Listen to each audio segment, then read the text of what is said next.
Hi guys, just briefly wanted to go over today how you're going to be setting up the client transaction fields for your mortgage company.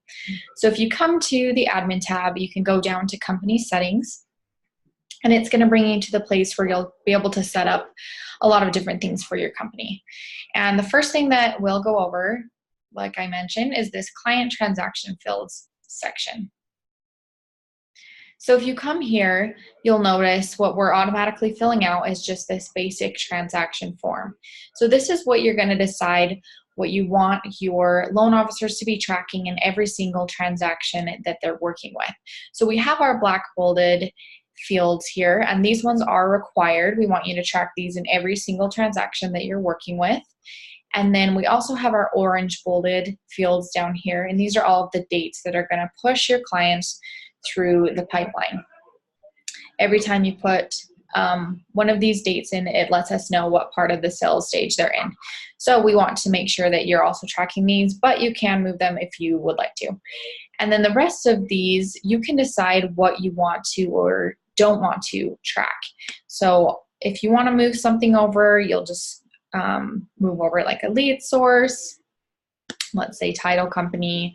Okay, those are the ones I want to, and let's say I want the BPS to be up here next to loan amount. So I'll go ahead and update it, so that way it's going to save this way in the system. And then just to further set this up for my company to use, I'll come up to admin and down to lead sources. And I'm going to list all of the lead sources that we are currently working with. So you'll see we have a couple that are already in the system, and then here's a bunch of predefined lead sources here. But you can add your own in. If you type it in, it should pop up, and then you can just add it into the system. And you can go through and do that for each one of the lead sources that you're frequently working with, or add new ones in at any time. And then the next thing you're going to want to do, kind of going along with setting this up for your team, is putting in all of the vendors that you're currently working with. If you click on type, you can see all of the different type of vendors that we have in here. So let's just go ahead and add in a title company. We'll just say that one. We'll make sure that we hit whatever state, address, contact that we want to, and then hit add.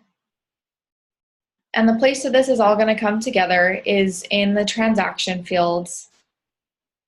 If you hit add client, you're going to see all of the different types of fields that you just added into the system. And where we put in those lead sources, they'll appear in a drop-down menu here. And then same thing with those vendors, they'll appear in this drop-down menu.